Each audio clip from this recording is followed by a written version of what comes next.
I said to her, the German training scale starts with rhythm, not suppleness. Yeah, exactly. Anyway, shall we get into the show? Hi, this is Blythe Tate, and you're listening to Eventing Weekly with Mitch and Braden.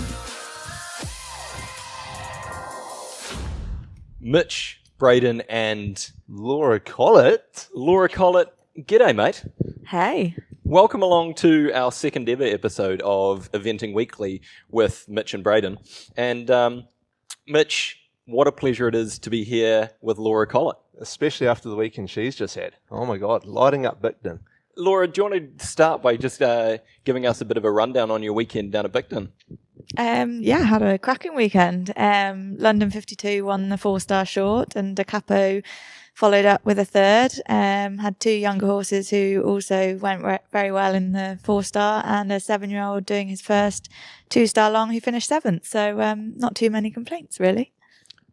Not too bad at all. I was saying to Mitch on the way over, how good that we're going over to chat with Laura the day after she's had a good weekend. But then we realised that's quite a common thing. Yeah, so we could have come here any day and it's going to be a good weekend. If only that was true. Yeah. Well, in our eyes it is. So thanks for having us along. Let me just frame things up with how things run here at Eventing Weekly. So Mitch and I, we spend a lot of time, putting in a lot of admin and coming up with some really good questions for our guests. That's what our fans want. So we've put together 5 questions each, and we're going to slowly work through those one by one. But before we do that, I'm going to just give everyone a bit of an intro of you, Laura, just because we're constantly picking up new fans, both eventing and non-eventing, and I just want them to be well prepared for what we've got in store for today. So for your intro, Laura, I went to the one place you do go for intros, and that's Wikipedia. And I mean, how good that we're getting guests on that have Wikipedia pages. Yeah, how good. Can I just say, though, Wikipedia page have done me over in the photo that they've used, because I look about 12 years old. I wasn't going to mention the photo. Oh, I was? It's world class. It's horrendous. Yeah, maybe we'll get that in the show notes, a little snapshot. But I mean, the text is outstanding. Some of the accolades, and if I'm not going to list off the accolades because there were so many. But what I've done is I've put a little summary together, and it goes like this: born in Leamington Spa, correct? Apparently so. Yeah, my passport says that anyway. Nice. Kicked ass as a young rider. Then had a pretty gnarly fall in 2013. But then after that, started kicking ass as a pro. A few years in between, but yeah. I'm summarising. After that, you received an MBE in 2022, and since then, you've still been kicking ass as a pro. So I like your Wikipedia page better than the real one. Yeah.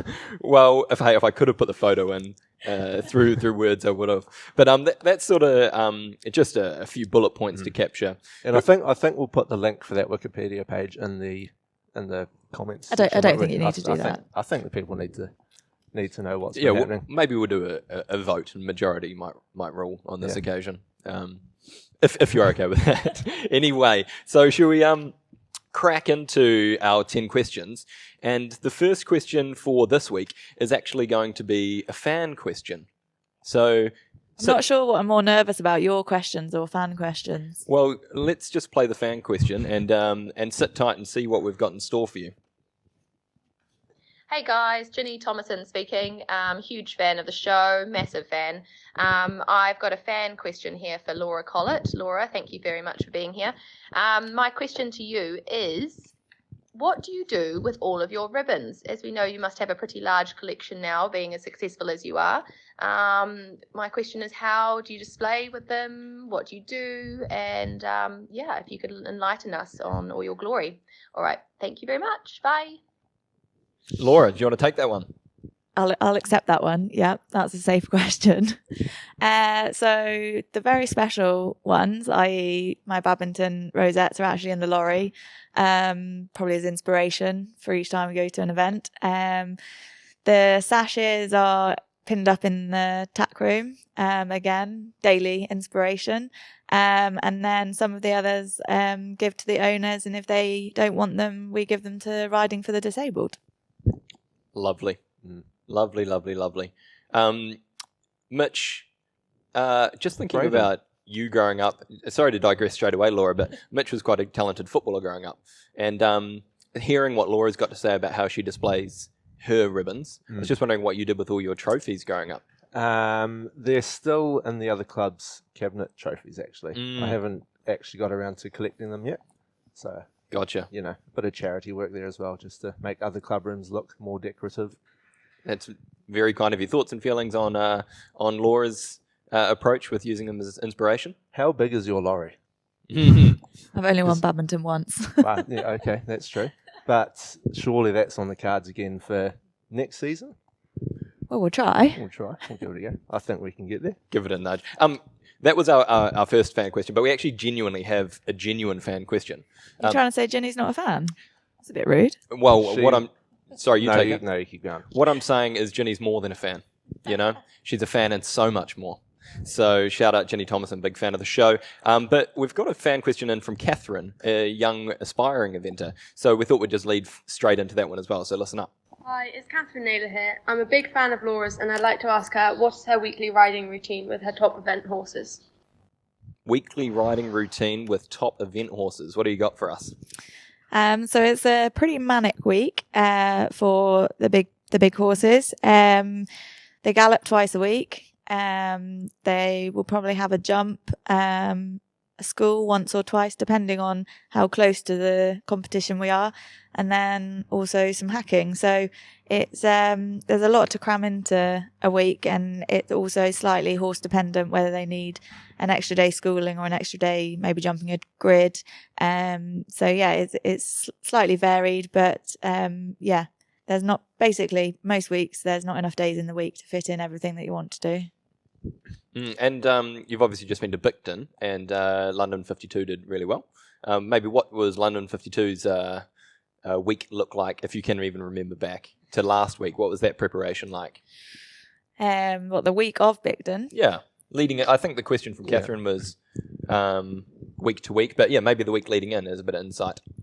So he went to the water treadmill on Monday. He had a jump on Tuesday. We went hacking on Wednesday before we left for Bicton, and then Thursday I schooled him. Friday he did his dressage. Saturday show jumped cross country on Sunday. Sounds pretty thorough. Yeah. Mitch?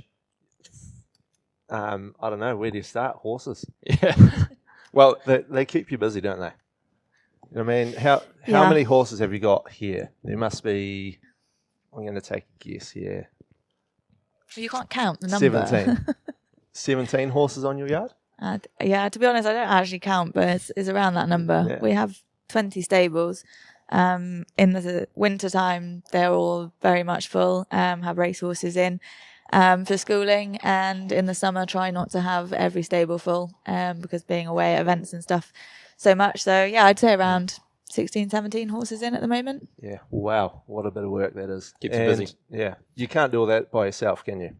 Absolutely not. Massive team behind me, and definitely couldn't do it without them. Tilly Hughes is my travelling groom, and then home teams Polly, Elsa, and Hannah. And yeah, without them, the show wouldn't go on. Yeah. And a big shout out to all the grooms out there, because we all know they're the real stars of the show, aren't they? 100%. yeah. And specifically to your girls, because when we arrived, it was like fanfare, wasn't it, Mitch? Driving down that driveway and getting out, just seeing their faces light up, you know? Well, you think their faces lit up because they saw two men on the yard? Well, Not just any two men. the, Oh, sorry, matchy men. Yeah. the gilet. I saw a few whispers. I think I saw those Birkenstocks. They are, and it's just nice to bring some joy onto a yard on a Monday morning. I actually personally think it was what you've got on your feet, Yeah. which I think you should show the listeners. I I mean, mean, I probably can't lift my feet that high, but 10 years ago, but the hammies are a bit tight. So, hey, Mitch, you've got another question lined up over there. Do you want to crack on? yeah, we'll get into it. So, second question, first non-fan question, because it's just a mate, you know. Did you always want to be an event rider? What, and if not, what did you see yourself doing when you're a little kid? Like when you're growing up, what is Laura Collett doing? Always very much horse related, maybe not specifically eventing until the age of 13. but was always pony mad and always wanted to leave school as quickly as possible to go and play with the ponies. So yeah, I don't know sort of growing up exactly what I thought I was going to be, but it was definitely something to do with horses. So what happened in 2013? What was the switch that was eventing?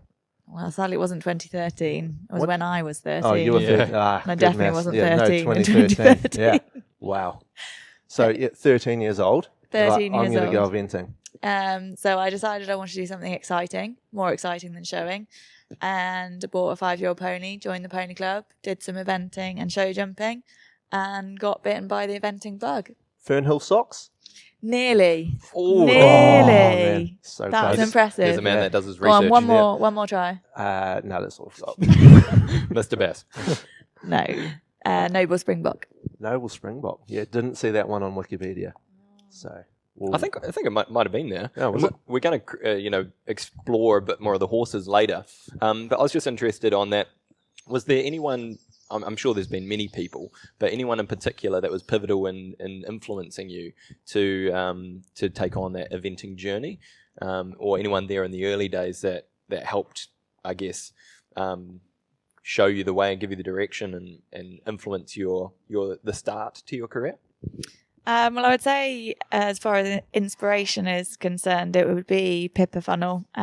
Watching her year in, year out badminton. She was always the one that I wanted to be. Kind of probably tried to dress like her and tried to ride like her. Definitely didn't, but she was definitely the inspiration behind going eventing and wanting to be a badminton winner. Amazing. And geez, Mitch, wouldn't we love to get Pippa on at some stage and really unpick that and put that to her? Oh, absolutely. Being the inspiration for the next generation. Yeah, Pippa, if you're listening, get in touch. Moving on, the next question we've got for you, Laura, and Mitch actually mentioned the year 2013. Boy, how wrong did I get that, by the way? And what we were interested in, if you're up for it, was could you tell us a little bit about your injury in 2013, and if it was 2013? Tell us a little bit about that and maybe how you reflect on that now, sort of 10 years on. So I had a little tumble at Tweedledown. Was in an induced coma for a week. Had a few internal injuries. Lost the sight in an eye, but was pretty lucky to be able to get back on. I think I left hospital 4 days after coming out of the coma and got straight on horse. Couldn't really do anything more than walk around, but it was something that I needed to do kind of for my sanity, having not sat on a horse for 10, 11 days, which in my world, that's a very, very long time. Unless I'm on holiday, that's far too long to not be riding. Just got back on and built back up through going to Oaks House Rehab Centre with the Injured Jockeys Fund, who did an amazing job and managed to get me back competing 6 weeks and 6 days after, which looking back on it now was probably a really stupid thing to do. I definitely wasn't fixed and wasn't ready, but luckily the horses I was riding were very, very good horses and looked after me. Amazing. Man, what an experience. The way you describe it is like every eventer I've talked to that's had an injury is, I probably shouldn't have got back on so quickly. I should have got back, should have maybe had more time, but there seems to be this inner burning desire to just be doing what you love, being with horses. Is that something that you can sort of relate to as part of the eventing community, that you're all a bit mad? Oh, 100% all mad. I think also we don't really know what else to do. Definitely myself, there's nothing else that really happens in my life, so get on with what I know and what I love, and that's kind of it really. Amazing. And keep kicking ass as a pro. Yeah. So we've been doing a little bit of research, Laura, looking back through your career, and it just seems to be highlight after highlight after highlight. You've won just about all there is to win.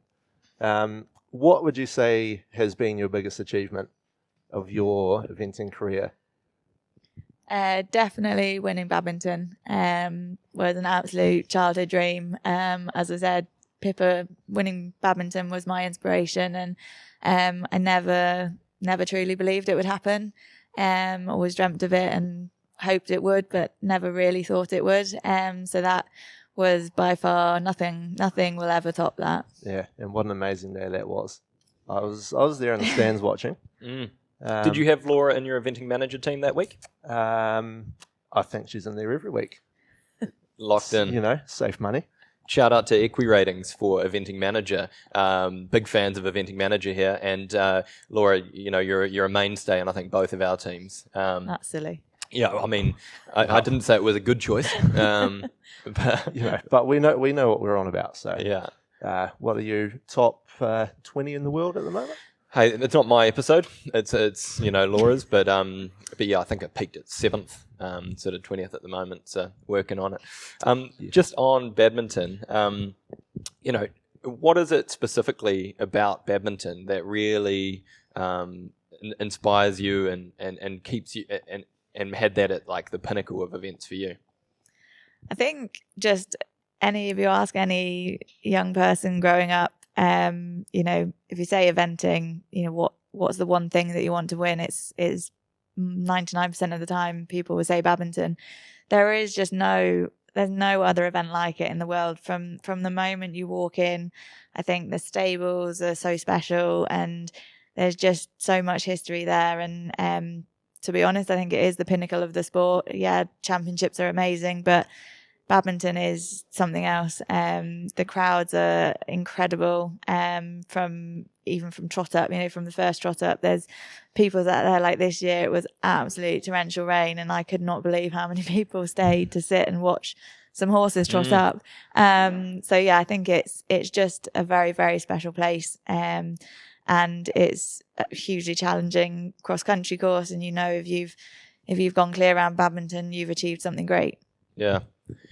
Geez, when you're painting the picture of the trot up there, it just really hits home for me. Not only are the riders mad, but everyone sort of around the sport is just a bit mad, but in the best way.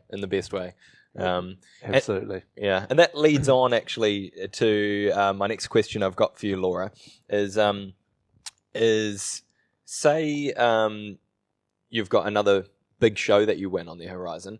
I'm just wondering, knowing your history, It's not going to be far away. No pressure, but knowing your history about winning a big event, would you have any plans for another party? You know, I know that you've after you winning badminton, you put on quite a nice ball that was an amazing event, and then after Tokyo, was it the festival? Do you want to just talk a little bit about the celebration of those big achievements? And personally, I want to know if you've got any big plans coming up, because shit, it's a good night. Yes, they were two very good nights. But I thought after the Olympics and after winning badminton, if you can't throw a party and celebrate good times, then when can you? Love and a good excuse for a party. So fingers crossed for Lamoulan, hey? Yeah, fingers crossed for Lamoulan. Because Mitch and I have got these shirts that we're just sitting in our wardrobe, and they're ready to go. They're ready to make a reappearance. A reappearance. I think you should tell the listeners these special shirts. I think we could maybe slip a little photo in there, Brayden? Yeah, we'll put some photos on the socials. But for all our audio listeners, paint a picture.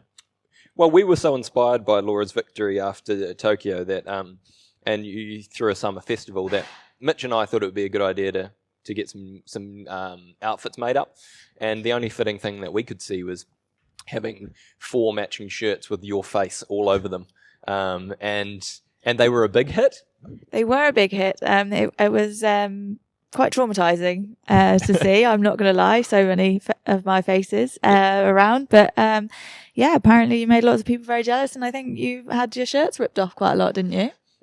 Mine is actually, I believe, in Mike Jackson's wardrobe at the moment. Really? So shout out Mike Jackson. If I could get that back, Mike, please. Big fan of the show. Need that back. You see, for Mitch, the shirt being ripped off, that's kind of not a lot Nothing to do with my face, more to do with something underneath. Yeah, and that's something that we both have to live with. Is that Mitch? That's just the effect he has on people. But the main point here. He's a married man now, though. Exactly. Maybe it's different now. Exactly. I think, if anything, it's probably gotten worse. You know, he's off the market, so he's desirable. So, Is that how it works? so I'm told. I've got no idea. Wow. I don't know about that. I think my main point there, hell of a night, and fingers crossed for Lamulin for all of our sakes. Yeah, for all of our sakes. Shall we get back to horses? Go on. All right. Laura, everyone talks about having their one horse of a lifetime, but it seems like you've already had 2 or 3 of those. How do you do it? What do you look for when you're getting a new horse? Like, how do you find these superstars? I think if you look at all my horses of a lifetime and you just say bay gelding, they're beautiful. Got a few of those kicking around at home. So, Ginny, Sadly, that's it's not as easy that as it is, simple. Ginny. No, people do talk about having one horse of a lifetime, and it seems, looking through your history, you've had a good run.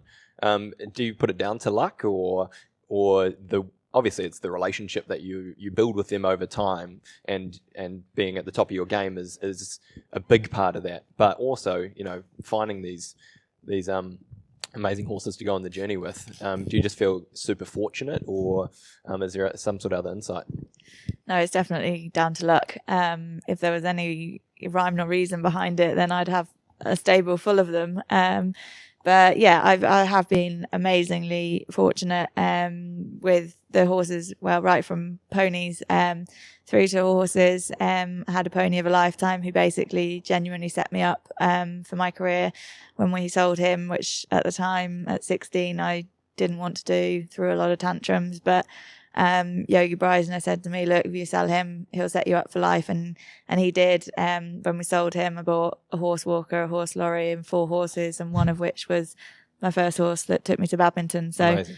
Yeah, he was pretty special. And yeah, they all sort of roll into another. And I guess the ultimate horse of a lifetime's got to be London 52. What he's done for my career is just unbelievable. Fingers crossed he hasn't finished yet, but genuinely he owes me absolutely nothing. And I couldn't have dreamt one horse could do as much as he's done for me. Well, people say you'd rather be lucky than talented, but seems like you've sort of found both of those things here with these horses. So that's really cool to hear. Really cool. If we just for all those playing along at home, we've got through 6 questions. So we've sort of, you've had your first, if we use an eventing analogy, you've had your first sort of easy questions, and and we've got through a few of the tougher combinations, and now we're getting into the later stage of the course. So just keep your eye on the ball. And we've got sort of 4 questions to go. The next question I've got for you is actually about the Tokyo Olympics. It was quite a unique Olympics for obvious reasons, and we're just wondering if you had any good stories, or if you could share for us your experience attending the COVID Olympics. So we were actually not in the Olympic Village, which at the time when we first got told, we thought that was really annoying, because obviously going to an Olympics, the real cool part about it is that you get to mingle with all these incredible athletes. However, it turns out we actually had the luscious hotel and were kept away from all the drama of the cardboard beds and things like that. So it turned out to be pretty cool. I'd say for me, the craziest experience was arriving at the airport dressed in full Team GB Olympic kit and being chaperoned around like a celebrity, and then bumping into these like cool athletes that you see on TV, what I would call real athletes. And then on the way home, hanging out at the airport and on the aeroplane with people with their medals on, and being a total fangirl over Max Whitlock, basically. Amazing. I love hearing people at the top of their game being fans of other people. It's real cool. And you said about staying off site, was that the whole Team GB stayed off site, or was that just the equestrian team? I think it was just the equestrian team. It was like the pre-holding camp, Team GB camp. So like the whole hotel was Team GB, but I'm not entirely sure if the other athletes then went in and did, when it was like a shorter time, did go to the Olympic Village or not. But definitely all the equestrians stayed in the hotel throughout. And what did that look like for the horses as well? Like leaving from this country, did you leave at the same time, or were the horses before you or after you? And then once you got to Tokyo, could you get off and go and see London 52, or did you have to go and see all your fans? Luckily there were no fans there, 'cause no one was allowed. So the horses left before us, and it was the weirdest experience.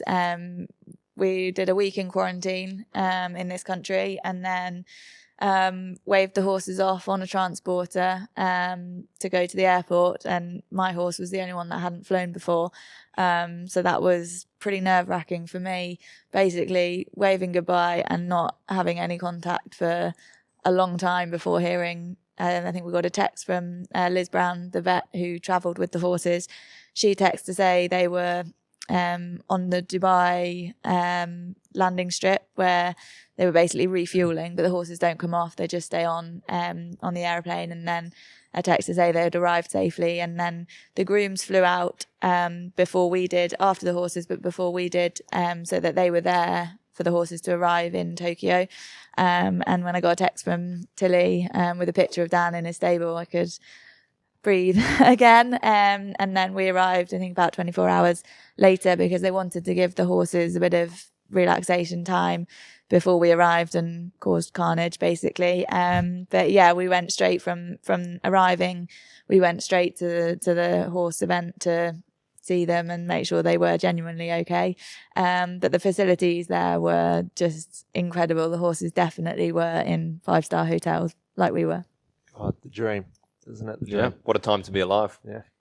Tokyo Olympics. Is it my question now? Oh, it is. Ah, yeah. So, speaking of all those great Olympians that were there, and just great humans in general, we're going to go off topic from horses a little bit, and we're going to have a little dinner party, and you're going to invite 3 people, dead or alive, who is coming to dinner. Oh my God. On the spot. Can I just, while you're thinking, we'll have to rule out Mitch and I. Okay, well, yeah, that makes it a bit easier. It would be unfair. Yeah. Yeah, so anyone except Mitch and I. Okay, Dan Carter. Oh, yeah. I'm listening. Yeah. Bit of eye candy. Eye candy, and just a really cool guy. Have you met him? Yeah. Can we just He's pause for a second? He's touched my Olympic medal. Just saying. Yeah, can we just pause for a second and just, can I hear about your Dan Carter interaction? Obsession. Whoa, please. Please. Whatever you want to call it. Yeah, so it started, so my auntie is a Kiwi, and she probably when I was about 14, 15, introduced me to the All Blacks rugby team. And from then on, the obsession started with Dan Carter. She was more Richie McCaw. I said she can have him and I'll have Dan. Honourable. I thought so.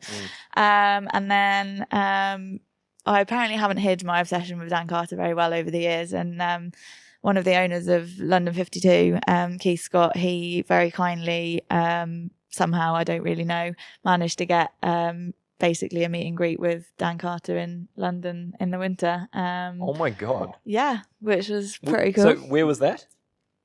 I'm not really sure. It was at some sort of that minor details. So all I heard was Dan Carter and lunch, and that, why did I want to come? And obviously, yes. Yes. And expectations versus reality? Oh my God. See, I was then a little bit worried that it was going to be disappointing. Not disappointing. It never is with that guy. Hell of a man. Yeah. Great New Zealander. Maybe the perfect man?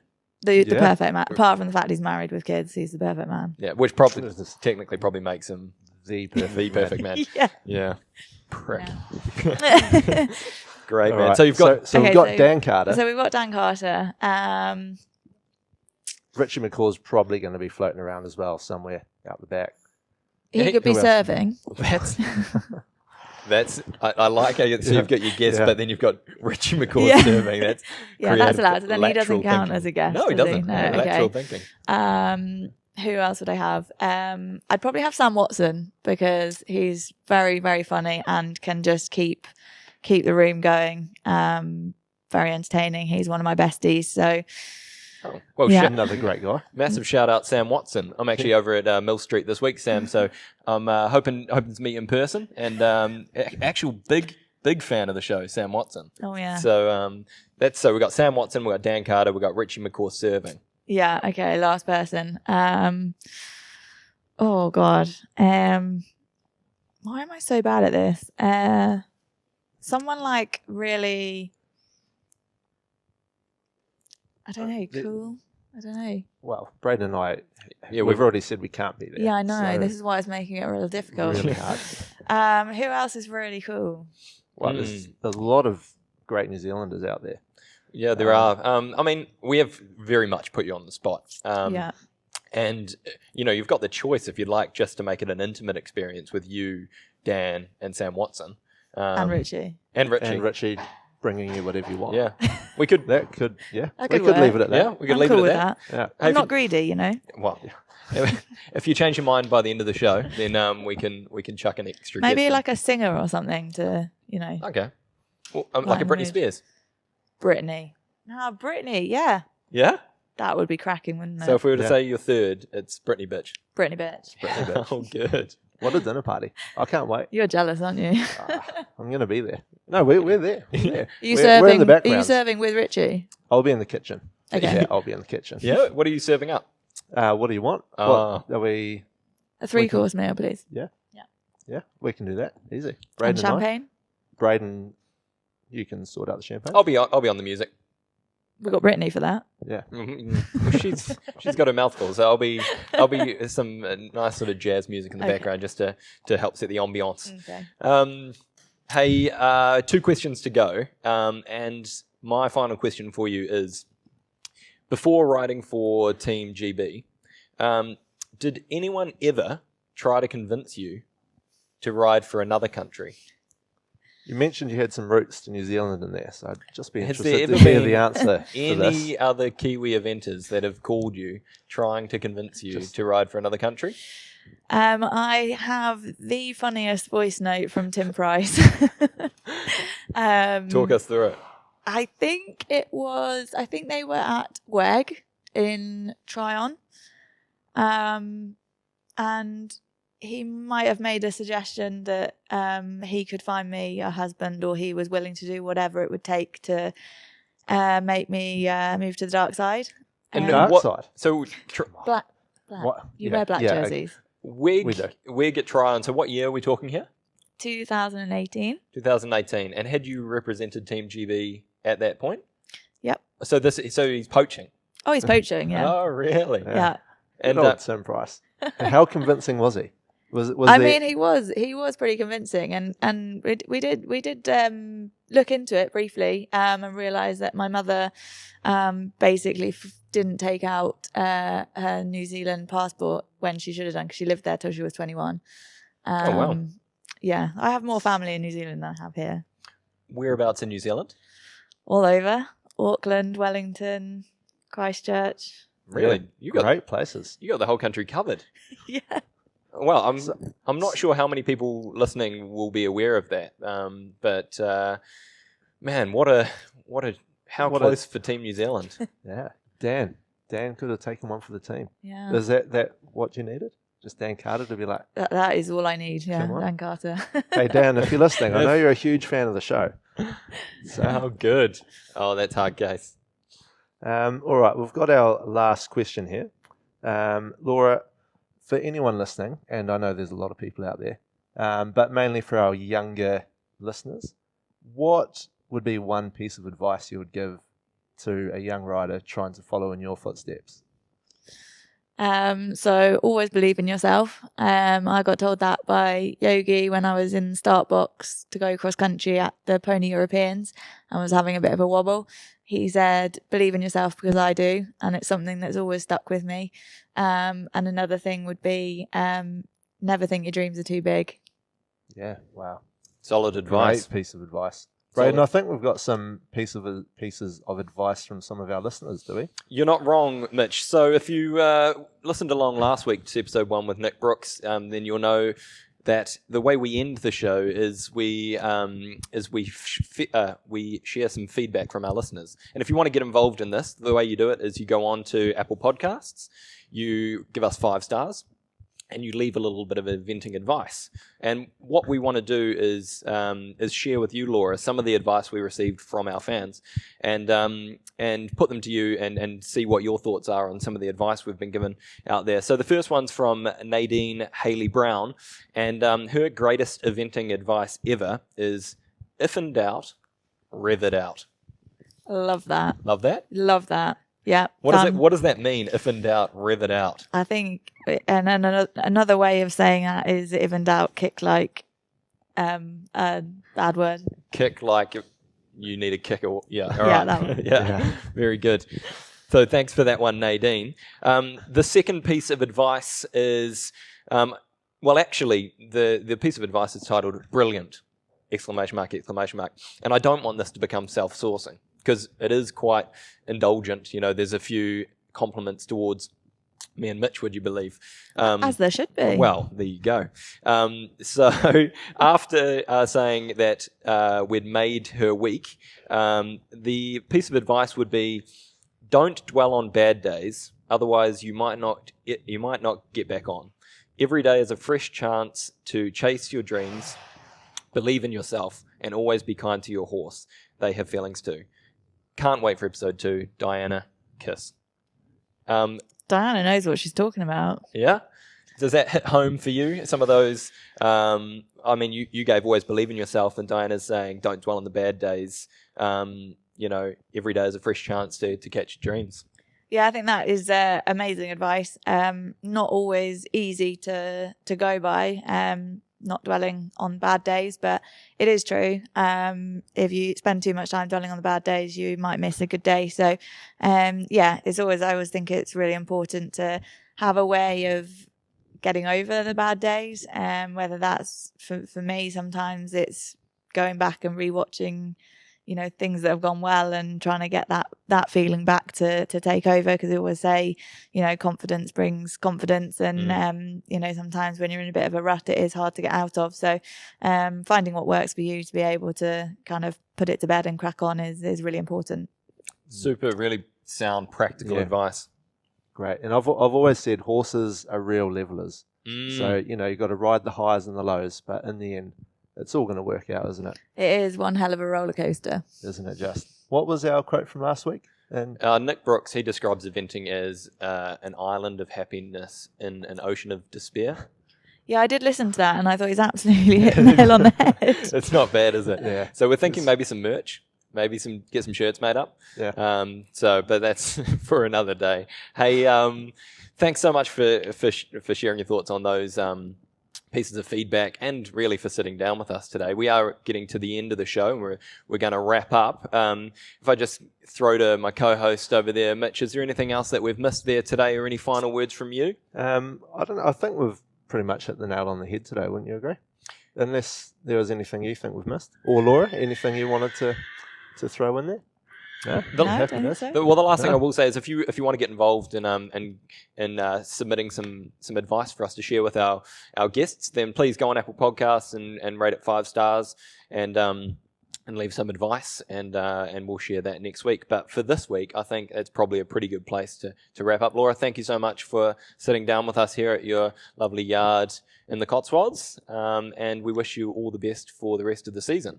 Thank you very much. Yeah, Thanks for listening. Can't wait for the next party. Laura Collett, thanks, mate. Thanks, mate.